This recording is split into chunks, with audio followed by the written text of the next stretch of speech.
ਅਗਲੀ ਖਬਰ ਵੱਲ ਚੱਲੀਏ। ਸਾਬਕਾ ਵਾਈਸ ਪ੍ਰੈਜ਼ੀਡੈਂਟ ਡਿਕ ਚੈਨੀ, ਉਹਨਾਂ ਦੀ ਜਿਹੜੀ ਆ ਅੱਜ ਮੌਤ ਹੋ ਗਈ ਆ। 84 ਸਾਲਾਂ ਦੇ ਡਿਕ ਚੈਨੀ ਸੀ। ਪ੍ਰੈਜ਼ੀਡੈਂਟ ਜਾਰਜ ਡਬਲਯੂ ਬੁਸ਼ ਦੇ ਟਾਈਮ ਦੇ ਉੱਤੇ ਉਹ ਵਾਈਸ ਪ੍ਰੈਜ਼ੀਡੈਂਟ ਸੀ, ਜਿਸ ਟਾਈਮ ਦੇ ਉੱਤੇ ਇਰਾਕ ਵਾਰ ਵੀ ਹੋਇਆ ਸੀ। ਤੇ ਅੱਜ ਜੋ ਜਾਰਜ ਬੁਸ਼ ਆ, ਸਾਬਕਾ ਰਾਸ਼ਟਰਪਤੀ, ਉਹਨਾਂ ਨੇ ਇਹ ਕਿਹਾ ਆ ਵੀ ਮੈਂ ਇਹੀ ਬੰਦਾ ਸੀ ਜਿਹੜਾ ਮੈਨੂੰ ਵਾਈਸ ਪ੍ਰੈਜ਼ੀਡੈਂਟ ਚਾਹੀਦਾ ਸੀ, the one I needed.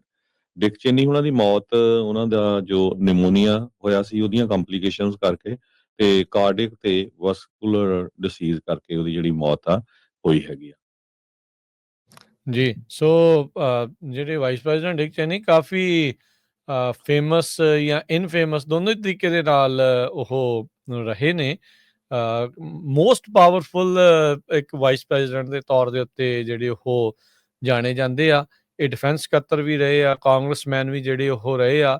President George Bush ਦੇ ਅੰਡਰ ਨੰਬਰ 2 ਇਹ ਸੀਗੇ, ਤੇ ਕਹਿੰਦੇ ਵੀ ਆਰਕੀਟੈਕਟ ਸੀਗੇ ਜਿਹੜੀ ਐਰਾ ਆਫ ਵਾਰ ਸੀਗਾ, ਤੇ ਉਹਦੇ ਵਿੱਚ ਇਹਨਾਂ ਦੀ ਬਹੁਤ ਵੱਡੀ ਜਿਹੜੀ ਭੂਮਿਕਾ ਡਿਕ ਚੇਨੀ ਦੀ ਰਹੀ ਆ।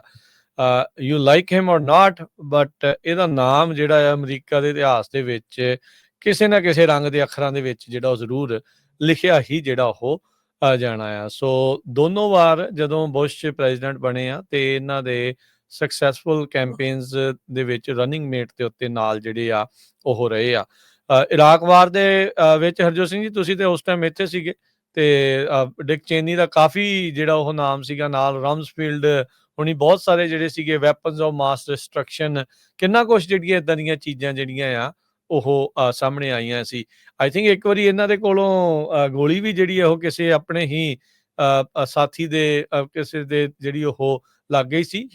ਜਿਹੜਾ ਸ਼ੂਟਿੰਗ ਕਰ ਰਹੇ ਸੀਗੇ, ਜਾ ਕੇ ਕਿਸੇ ਨਾ ਕਿਸੇ ਥਾਂ ਦੇ ਉੱਤੇ ਹੰਟਿੰਗ ਕਰ ਰਹੇ ਸੀਗੇ, ਉਦੋਂ ਇੱਕ ਐਕਸੀਡੈਂਟ ਜਿਹੜਾ ਉਹ ਵਾਪਰਿਆ ਸੀ।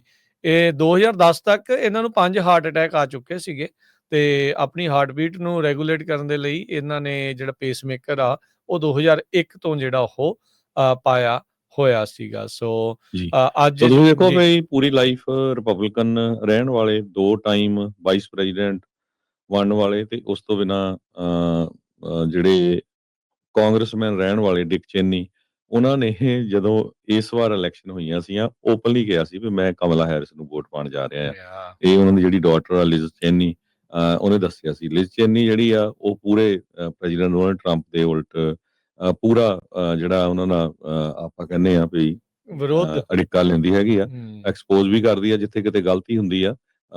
ਤੇ ਆਪਾਂ ਨੂੰ ਪਤਾ ਵੀ ਪਰਿਵਾਰ ਪੂਰੀ ਲਾਈਫ ਜਿਹੜਾ ਰਿਪਬਲਿਕਨ ਰਿਹਾ ਹੋਵੇ, ਤੇ ਉਹਨਾਂ ਨੇ ਵੋਟ ਜਿਹੜੀ ਆ ਉਹ ਟਰੰਪ ਉਹਨਾਂ ਦੇ ਉਲਟ ਇਸ ਵਾਰ ਪਾਈ ਸੀ। ਯਾ ਸੋ ਤੁਸੀਂ ਹਿਸਾਬ ਲਾ ਲਓ, ਤੇ ਟਰੰਪ ਉਹਨਾਂ ਨੂੰ ਆਪ ਵੀ ਜਿਹੜਾ ਉਹ ਡਿਨਾਊਂਸ ਉਹਨਾਂ ਨੇ ਇਸ ਦੇ ਵਿੱਚ ਕੀਤਾ ਸੀਗਾ।